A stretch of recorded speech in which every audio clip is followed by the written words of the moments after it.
women praying for us and what's going on. This isn't happening by accident, guys. Okay, you understand that? So United Men of Honor, check it out and go through there. You know, one of the reasons I wear camo, I have never been hunting ever in my life. Is anybody like you?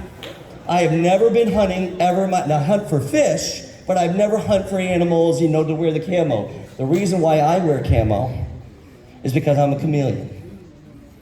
I am the ultimate chameleon. See, there's posers that put on a fake persona, and then there's chameleons that don't know what their persona is.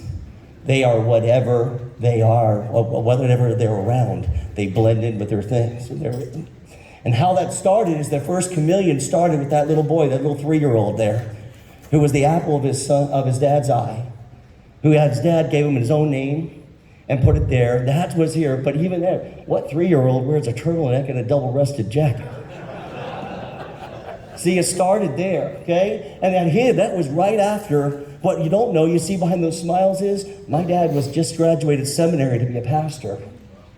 And his wife, my biological mom, decided to go, that she was a preacher's kid herself, and decided that she didn't want to be another preacher's husband, and decided that she was going to go have affairs and going to go do all those stuff while he's in seminary to set that up. See, there was my hippie mom. My mom checked out while he was here. I didn't have a daddy wound. I had a mommy wound. See, my mom decided she didn't want me anymore. She wanted to go do her hippie trip and drug, sex, and rock and roll and go back with the high school boyfriend, which was the Jew boy, which was never supposed to happen.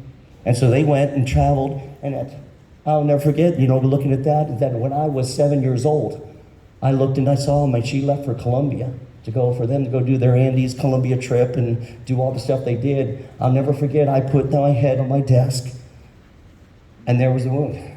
My mommy didn't want me anymore.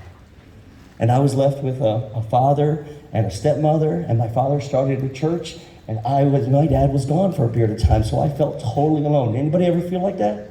Okay, they have it there? See, that was where the start of the chameleon happened, but I was great. The good news is, I had a grandparents that was able to stand in the gap.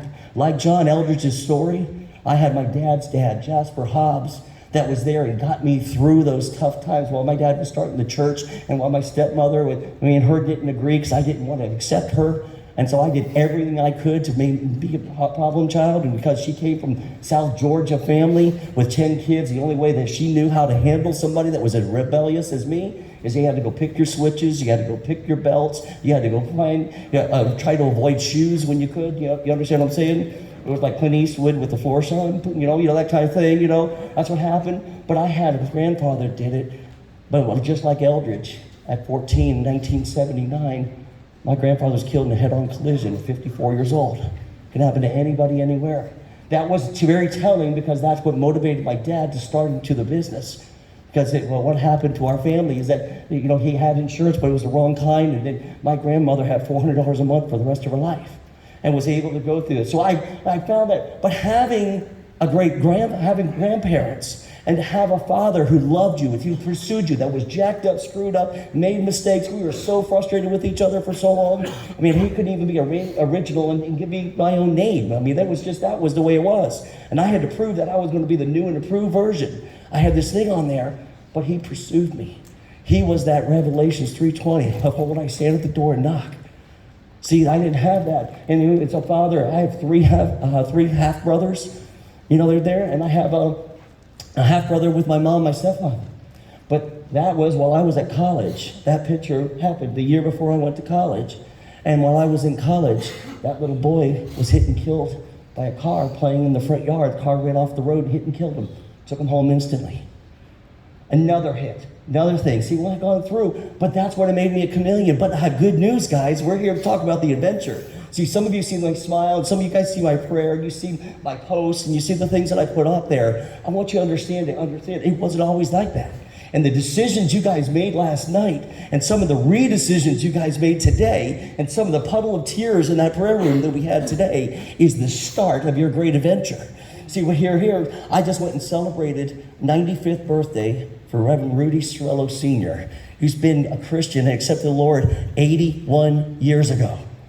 He's been a minister for 74 years. ordained minister for 74 years. See, you can go and have grandparents, you can have other men, you can have coaches that'll help you and go through there. Well, it was 4 generations. My son flew in from Ohio, my mom flew over, and we were able to do that. And so we have worked through a lot of our issues, but to be able to have that legacy, it gives you hope that you can start your great adventure now, and you can make an impact and go forward. I knew I have to challenge. I have to go put memes like that to remind me that I do love my mother. Some of you might not understand that or not. I made a commitment. I mean, she's very tough to love. Okay? I mean, she says things. She's hurtful. She's extremely opposite to me in every way. You know, politically, morally, everything. Okay? But you know what? I made a commitment that I'm going to call every week, and I'm going to go see her every month. Because if Jesus can stand at the door and knock while I was screwing up, sinning and closing and shutting the door on him, how much more should I do? You know, that was it, you know? And so that's part of the great adventure.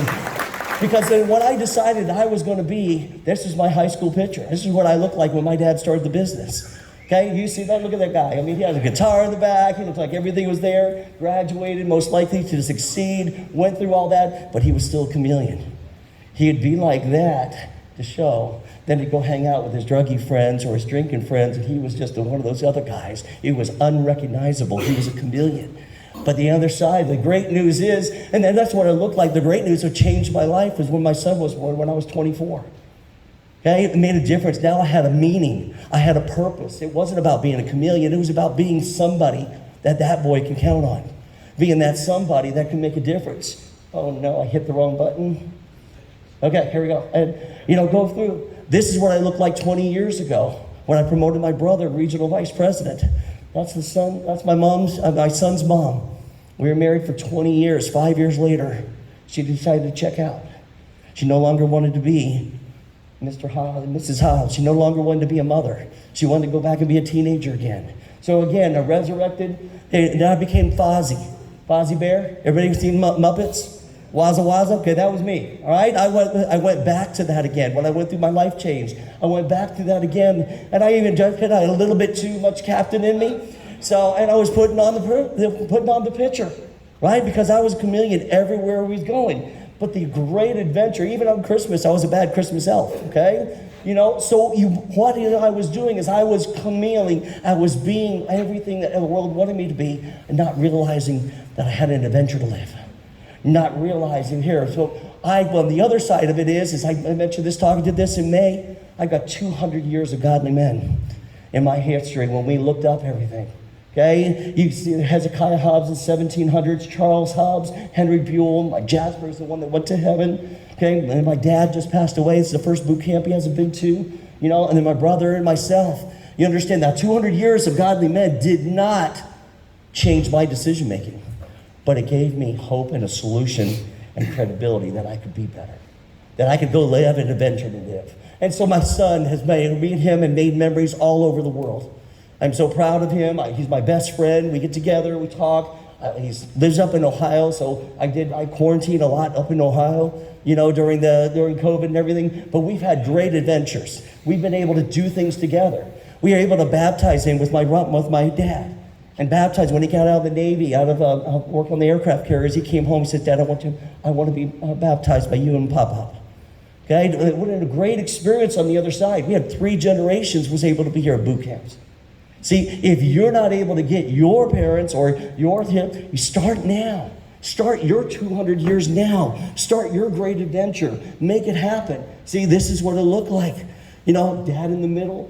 Now today, he's got 10 people are here, the boot camp, because of the foundation my dad started. And we made a commitment that we're going to invest in that. We're going to take some of the money, some of the things that my dad was important, and invest and do that. Maybe that's something you might want to do.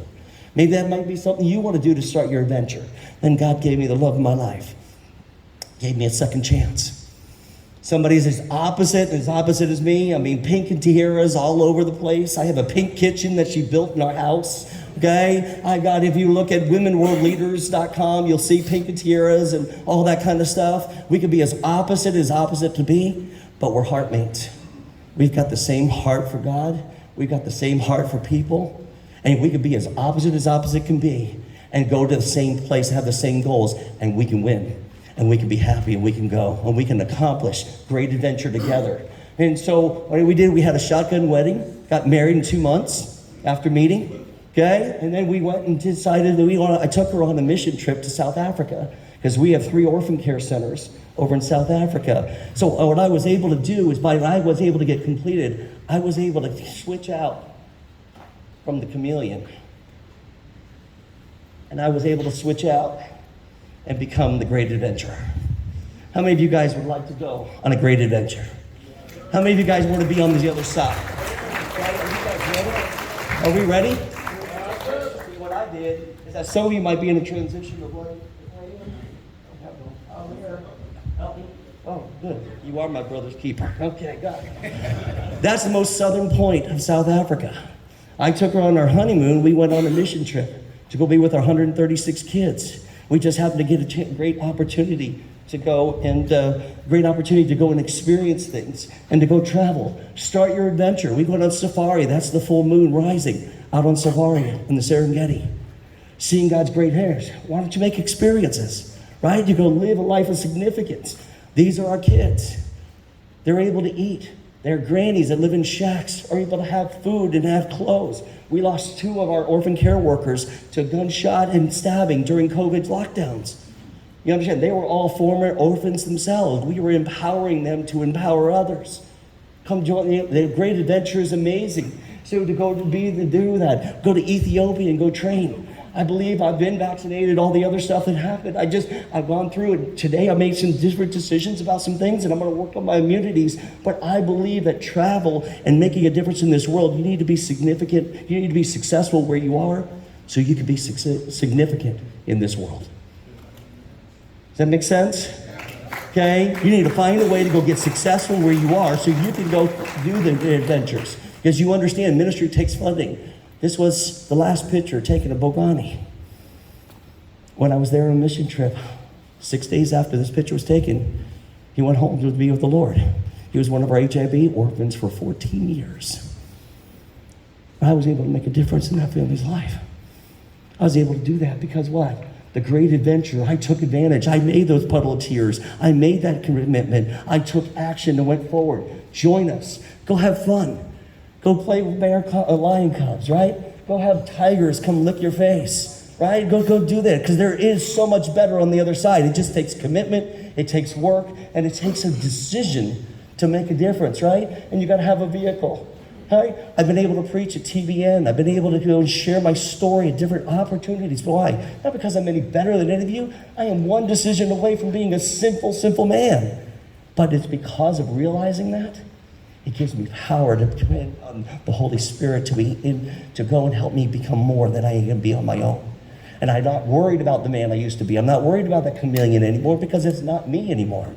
It's when I just step out and then God goes and fills me up and goes. Does that make sense, guys? Yeah. Right? And so we have a Tiki Life group. We have over 50 people that came to our Tiki. They won't come hear the gospel at church, but they'll come under the Tiki hut and share food. Matter of fact, Sean met his wife in one of my Tiki Life groups.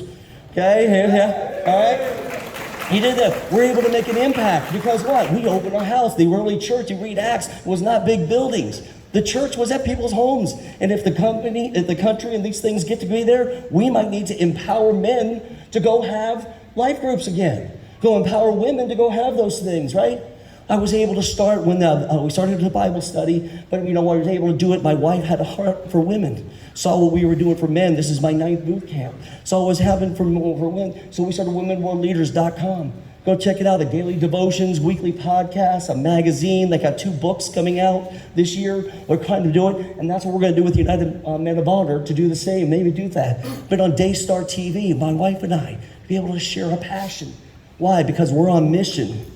We're not always in agreement, but we're on mission, right? And that's what happened. I was able to share my testimony about the Band of Brothers, okay? I was able to do international podcasts. Why? Because the adventure is on the other side, guys, okay? It's on the other side of your decision. I want to go through praying with people makes a difference because that takes you out of the equation and puts them and God in the forefront.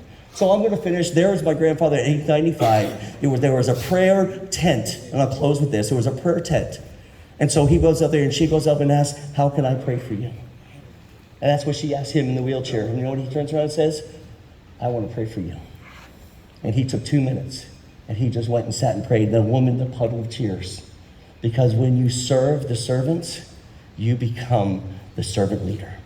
Thank you for your time. Let's go join the great adventure.